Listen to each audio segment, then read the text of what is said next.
امتیاز آپا، آپ یہ ضرور ارشاد فرمائیے گا کہ جب ہم قرآن مجید فرقان حمید کا مطالعہ کرتے ہیں، سورہ فیل پڑھتے ہیں، اس رب کائنات نے کعبے کی حفاظت کا خود ذمہ لیا ہے، کیا کہیں گے اس تعلق سے؟ فرمائیے گا۔ جی زینب شکریہ۔ دیکھیں سورہ فیل میں اللہ رب العزت نے ارشاد فرمایا کہ کیا تو نے دیکھا کہ اللہ نے اصحاب فیل کے ساتھ کیا کیا، اور اس کا جو پس منظر پتہ چلتا ہے تاریخ میں کہ دیکھیں اب بے آب و گیا وادی ہے، ریگستانی علاقہ ہے یہ سارا، مگر لوگ کشاں آتے تھے۔ حالانکہ خانہ کعبہ کو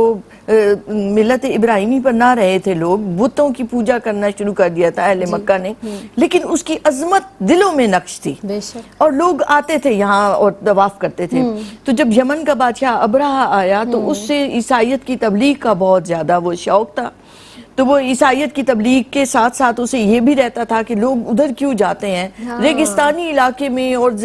چند دیواریں کھڑی ہیں تو میں اس سے بہتر گھر بنا کے انہیں دیتا ہوں۔ اس نے گرجا گھر بنایا، کلیسا بنایا، خوبصورت تزئین و آرائش کی، مال خرچ کیا، لوگوں کو مجبور کیا کہ وہ ادھر آئیں، مگر لوگ آتے نہیں تھے۔ اور دو واقعات ایسے ہوئے کہ لوگوں نے وہاں کھانا پکایا اور چنگاری اڑ کر گئی اور آگ بھڑک اٹھی، اور ایک آتا ہے کہ ایک قبیلے عرب قبیلے کے کسی فرد نے جا کے قضائے حاجت کی اس کے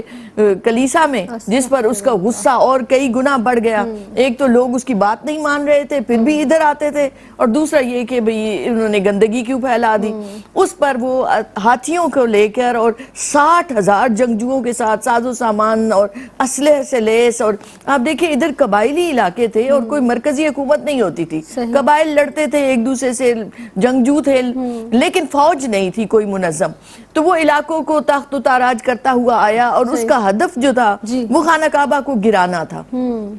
اب جب مکہ پاک کے قریب پہنچا تو مکہ پاک کی تو چند ہزار افراد پر مشتمل آبادی تھی، وہ اس کا مقابلہ نہیں کر سکتے تھے، اور اس کے بارے میں آتا ہے کہ 9 یا 12 ہاتھی تھے جو جھوم جھوم کر آگے چلتے تھے تو لوگوں پر دہشت طاری ہو جاتی تھی۔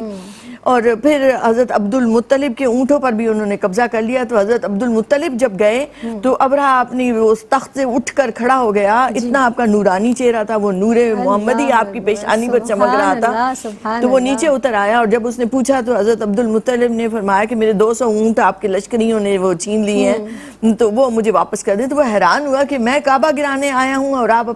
کو اپنے اونٹوں کی پڑی ہے۔ انہوں نے کہا میں اونٹوں کا مالک ہوں، کعبے کا مالک خود اس کی حفاظت کرے گا۔ تو وہ حیران ہوا اس بات پر۔ حضرت عبد المطلب سردار تھے، آپ مکہ کے لوگوں کو لے کر آپ پہاڑی پر چلے گئے اور آپ نے اللہ کے حضور گڑ گڑا کر دعا کی۔ اللہ کے حکم سے پرندوں کے جھنڈ آئے، وہ 3 سنگریزے اور کنکر اپنے اندر لیے ہوئے تھے، ایک ان کی چونچ میں تھا اور 2 ان کے پنجوں میں تھے، اور اس کے بارے میں آتا ہے کہ مسور کے دانے کے برابر، اور ان میں طاقت اور قوت اتنی تھی کہ وہ اپنا ہدف اتنا پہچانتے تھے۔ وہ جھنڈ آئے اور انہوں نے وہ گرائے کنکر، اور وہ کنکر جنہوں نے آہنی لباس پہنے ہوئے تھے لوہے کے، اس کے اندر سے گزرتے ہوئے، ان کی سواریوں سے گزرتے ہوئے وہ زمین میں دھس جاتے، اور جس کو وہ کنکر لگتا اس کے جسم پر پھوڑے نکل آتے، پیپ رواں ہو جاتی،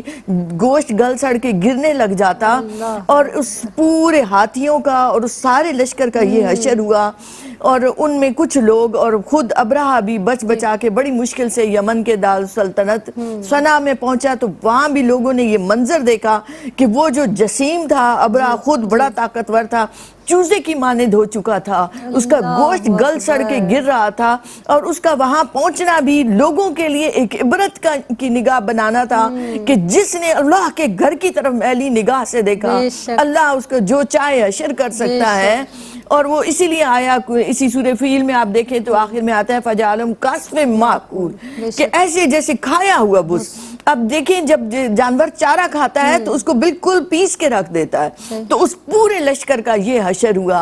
اور اللہ رب العزت نے اپنے گھر کی خود حفاظت فرمائی۔ اور جب نبی کریم علیہ السلام نے مکہ پاک کی طرف آئے تو لوگوں کے ذہنوں میں یہ تھا کہ اگر یہ حق پر ہوئے تو یہ آپ کو مل جائے گا، کیا بات. اور چونکہ توحید کا اور آپ نے پرچم بلند کیا اور اللہ رب العزت کی وحدانیت کی طرف بلایا، اس لیے آپ مکہ پاک فتح ہوا اور پھر بتوں سے اس کو پاک کیا گیا. سبحان اللہ. اس وقت اس قدر خوبصورت گفتگو، اور یقیناً اس رب کائنات نے جس کی حفاظت کا ذمہ لیا ہے، وہ گھر جو پروردگار عالم نے جس کی اس طرح سے حفاظت فرمائی، جیسا کہ ابھی بتایا آپا نے، بہت خوبصورت ادائیگی بھی اور بہت خوبصورت منظر کشی کہ وہ رب کائنات جو چاہتا ہے وہ اس کی شان ہے، بے شک وہ ہر شے پر قادر ہے.